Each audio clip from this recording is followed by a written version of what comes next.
اور آج ہم پھر ایک مرتبہ درس تفسیر ہی کے لیے ابتدائی باتوں میں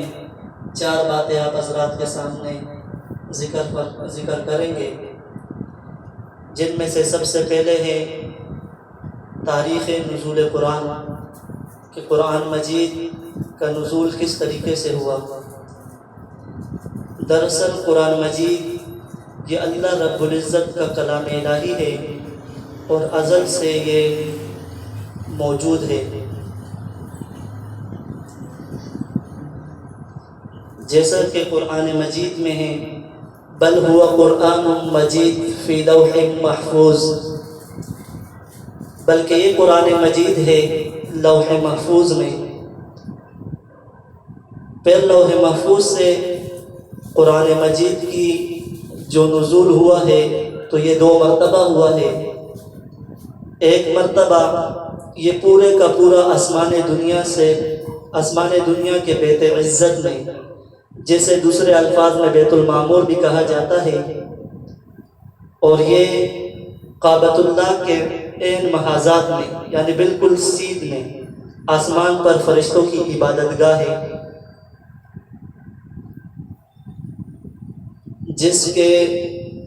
جس طرح زمین پر اللہ رب العزت نے اپنا گھر بنایا ہے اور اس کی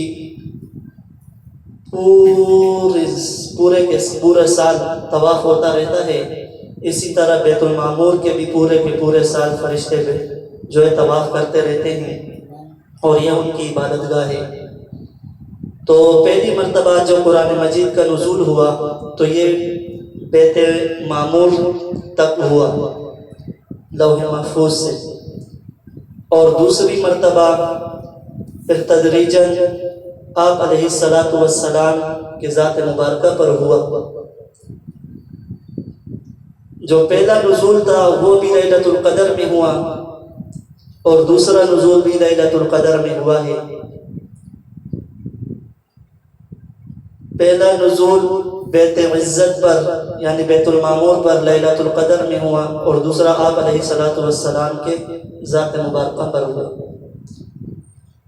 اور اس کی تکمیل 23 سال کے عرصے میں مکمل ہوئی، اور وہ پورا کا پورا قرآن مجید نازل ہوا تھا اس وقت۔ تو دوسری مرتبہ جو بیت عزت سے آپ علیہ السلام کے ذات مبارکہ پر تدریجاً حسب ضرورت قرآن مجید نازل ہوتا رہا، اس بارے میں ائمہ کا اتفاق ہے کہ یہ نزول آپ علیہ السلام کی 40 سال کی عمر میں ہوا تھا، اور صحیح قول کے مطابق یہ رمضان نے مبارکہ میں ہوا، لیکن اس بات پر ائمہ اتفاق نہ کر سکے کہ یہ رمضان کی کون سی رات تھی۔ یہ بات یقینی نہیں کہا جا سکتی۔ بعض روایات میں آتے ہیں کہ یہ لیلۃ القدر جو تھی یہ 17ویں رات تھی جس میں قرآن مجید نازل ہوا، یا 19ویں اور یا 27ویں شب۔ 27ویں شب چونکہ راجح قول کے مطابق ہے، اور صحابہ میں سے بھی بعض صحابہ نے اسی قول کو اختیار کیا ہے، لیکن بات وہی ہے کہ یہ بات بھی یقینی نہیں ہے۔ اللہ رب العزت نے قرآن مجید کو تدریجاً نازل فرمایا، ایک ہی مرتبہ جیسے بیت عزت پر نازل فرمایا تھا ایسا آپ علیہ السلام کی ذات مبارکہ پر بھی نازل فرما سکتے تھے، جیسے کہ پچھلے امتوں میں ہوا تھا، لیکن اللہ رب العزت کی حکمت تھی اس بات میں کہ آپ علیہ السلام پر یہ 23 سال کے عرصے میں قرآن مجید کو نازل فرمایا۔ ائمہ مجتہدین اور مفسرین حضرات کہتے ہیں کہ 23 سال کے عرصے میں نازل ہونا یہ قرآن مجید کی عظمت کی دلیل ہے، کیونکہ یہ اتنی اونچی شان والی کتاب ہے اور اتنے اصول اور پابندی والی کتاب ہے کہ یہ وقتاً فوقتاً نازل ہوتی رہی اور اصول اور شریعت کو جو ہے بناتی رہی۔ اس کے علاوہ آج ہم اپنا دوسرا سبق اس قرآن ہی کے متعلق پڑھیں گے۔ آپ حضرات نے قرآن مجید میں ایک عنوان دیکھا ہوگا جو قرآن مجید کی سورت شروع ہوتے ہوئے ہی لکھا جاتا ہے۔ مثال کے طور پر سورہ فاتحہ، جیسے ہم اس سورہ فاتحہ کو دیکھتے ہیں، سورۃ الفاتحہ مکیہ، تو اسی طرح ہر سورت کے ساتھ یہ ایک عنوان لکھا جاتا ہے جس میں بعض اوقات مکی اور بعض اوقات مدنیہ لکھا جاتا ہے۔ تو اس عنوان کے متعلق بھی کچھ باتیں سمجھ لینا ضروری ہے۔ مفسرین کی اصطلاح میں مکی آیت کا مطلب یہ ہوتا ہے کہ جو آپ علیہ الصلاۃ والسلام کے ہجرت سے پہلے نازل ہوئی، یعنی آپ علیہ الصلاۃ والسلام ابھی تک مدینہ طیبہ تشریف نہیں لے گئے تھے ہجرت کی غرض سے،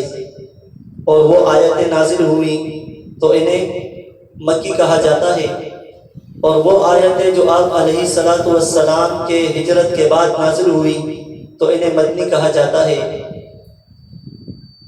بعض لوگوں سے یہ سننے میں آیا ہے کہ مکی آیت ان کو کہتے ہیں کہ جو مکہ میں نازل ہوئی، اور مدنی اسے کہا جاتا ہے کہ جو مدینہ میں نازل ہوئی، لیکن یہ مطلب ہرگز درست نہیں، اس لیے کہ بعض آیتیں ایسی ہیں جو مکہ میں نازل نہیں ہوئی لیکن انہیں مکی کہا جاتا ہے، اس وجہ سے کہ وہ آپ علیہ الصلاۃ والسلام کے ہجرت سے پہلے نازل ہوئی۔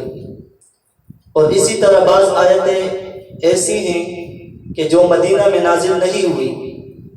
چونکہ ہجرت کے بعد نازل ہوئی ہے، اس وجہ سے انہیں مدنی کہا جاتا ہے۔ تو اس سے معلوم ہوا کہ ان آیتوں کا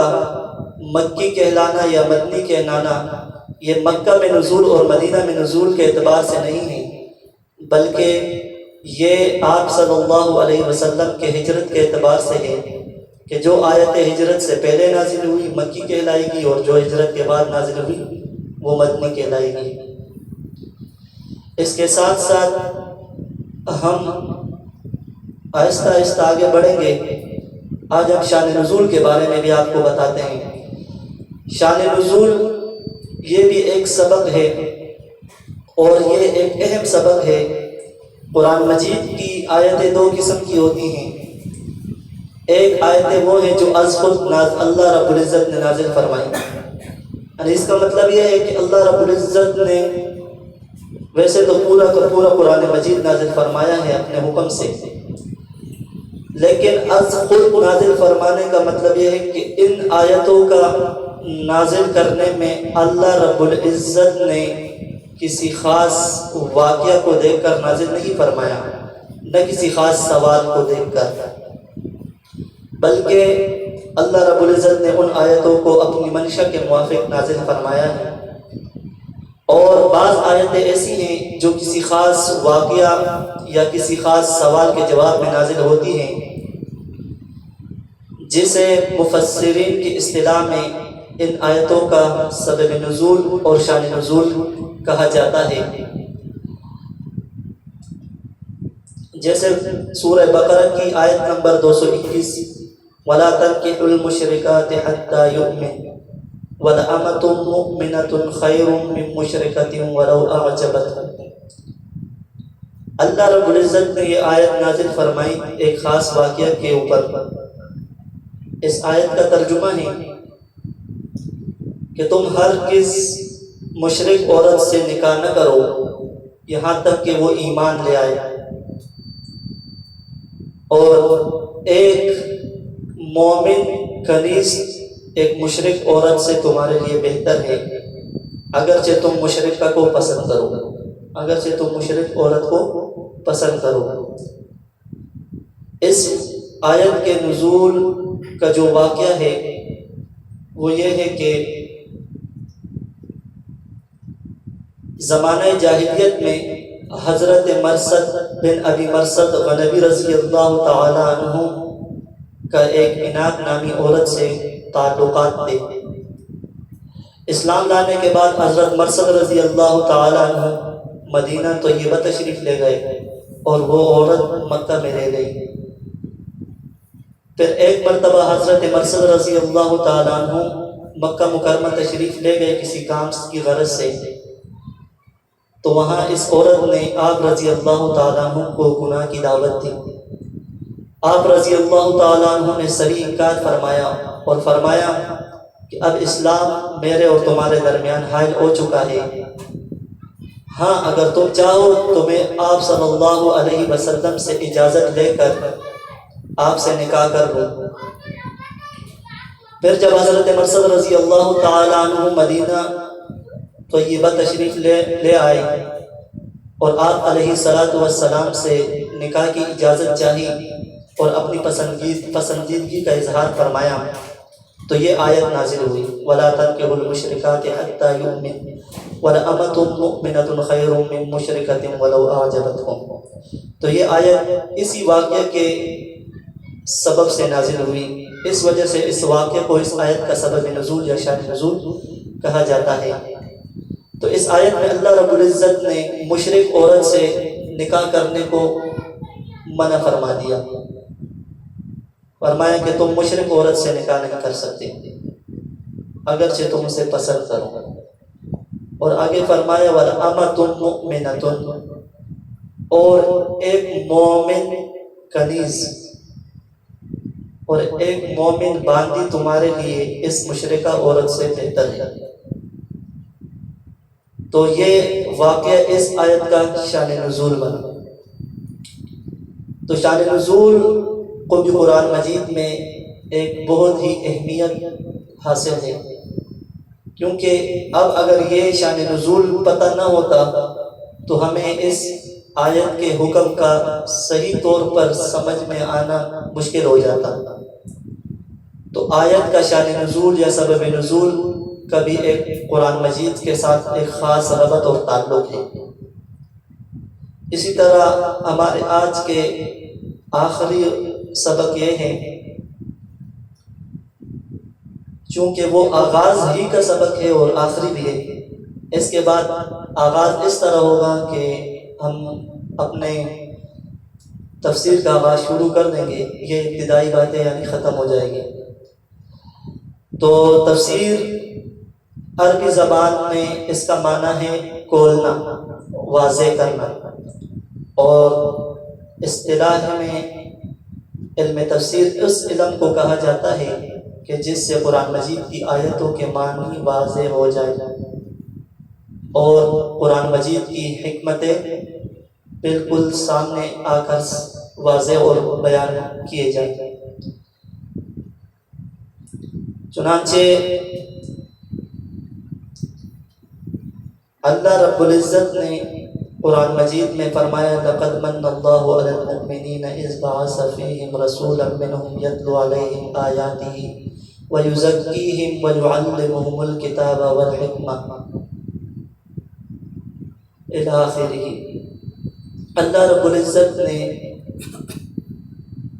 مومنوں پر احسان جتلاتے ہوئے فرمایا کہ لَقَدْ مَنَّ اللَّهُ عَلَى الْمُؤْمِنِينَ إِذْ بَعَثَ فِيهِمْ رَسُولًا، ایمان والوں پر اللہ رب العزت کا احسان ہوا کہ اللہ رب العزت نے انہی میں سے ایک رسول بھیجا کہ جو انہیں حکمت کی باتوں کی اور دانائی کی باتوں کی اور اللہ رب العزت کے کلام کی تلاوت کرتے ہیں اور ان کو واضح کر کے بیان کرتے ہیں۔ تو اس آیت سے ہم یہ استدلال کر سکتے ہیں کہ علم تفسیر بھی اللہ رب العزت کے ہاں بھی ایک خاص علم ہے۔ اس کی وجہ یہ ہے کہ اللہ رب العزت نے احسان علم پر ہوتے ہوئے ان مومنین پر فرمایا کہ اللہ رب العزت نے ان میں رسول بھیجا، حالانکہ رسول امی ہیں، لیکن اللہ رب العزت نے احسان اس وجہ سے جتلایا کہ امی رسول کو بھی اللہ رب العزت نے اس علم سے مالا مال فرمایا، یعنی قرآن مجید کی آیتوں سے مالا مال فرمایا کہ جو بڑے بڑے دانشوروں کے پاس بھی ایسا علم نہیں تھا۔ اور پھر اللہ رب العزت نے اپنے محبوب پر ان آیتوں کو ایسا واضح اور کھول دیا کہ اس کی تمام حکمتیں اللہ رب العزت نے جو ہے اپنے محبوب پر کھول دی، اور پھر اللہ رب العزت نے آپ صلی اللہ علیہ وسلم کو وہ صلاحیت بھی دی، یعنی بیان کرنے کی، کہ آپ نے ان آیتوں کو اپنی امت کے سامنے بیان کیا اور اپنے اصحاب کے سامنے بیان کیا۔ چنانچہ آپ علیہ السلام کے زمانے میں قرآن مجید کی تفسیر چونکہ بہت ہی آسان اور اس کی کوئی ضرورت نہیں تھی، اگر صحابہ کو کسی آیت میں دشواری ہوتی تو آپ علیہ السلام سے رجوع فرماتے، اور آپ علیہ السلام انہیں اس آیت کے بارے میں جو بھی انہیں اشکال ہوتا یا کوئی مجمل بات ہوتی تو آپ علیہ السلام ان کو واضح فرما دیتے۔ اور آپ علیہ السلام کے جانے کے بعد علم تفسیر کی اس لیے ضرورت پڑی کہ اب کوئی واضح کرنے والا اس طریقے سے نہ تھا کہ وہ ان آیتوں کو بالکل واضح کرتا۔ اس وجہ سے صحابہ نے اس علم کو اپنے شاگردوں میں منتقل فرمایا، اور پھر اسے تابعین کے دور میں ایک تفسیری اور کتابت کے لحاظ سے بھی جمع کیا گیا۔ تو اس کے ساتھ ہم آپ کو یہ بھی بتائیں کہ علم تفسیر کا لغوی معنی چونکہ کھولنا، اور علم تفسیر کی اصطلاحی معنی قرآن مجید کی آیتوں کا واضح کرنا اور کھول کر بیان کرنا ہے۔ اور قرآن مجید کا موضوع کیا ہے؟ تو قرآن مجید کا موضوع خود قرآن مجید کے الفاظ ہیں، اور قرآن مجید کی غرض و غایت دو ہیں۔ ایک غرض تو یہ ہے کہ دونوں جہانوں کی کامیابی، اللہ رب العزت اس تفسیر کی وجہ سے جو ہم پر علم واضح کر دے، اس سے اللہ رب العزت کی بھی پہچان ہو جائے، اور اللہ رب العزت کے احکامات کی بھی پہچان ہو جائے، اور ہم اس پر عمل کریں، تو اس سے آخرت کی سعادت مندی بھی ہمیں حاصل ہو جائے، اور دنیا کی سعادت مندی اور خوشنودی بھی ہمیں حاصل ہو جائے۔ اور دوسری غرض و غایت جو کہ علم تفسیر کے تعریف سے واضح ہو جاتی ہے کہ آیتوں کا واضح ہونا، آیتوں کی معانی کا واضح ہو جانا، حکمتوں کا واضح ہو جانا، تو یہ جو ہے علم تفسیر کی غرض و غایت ہے۔ وآخر دعوانا الحمد للہ رب العالمین۔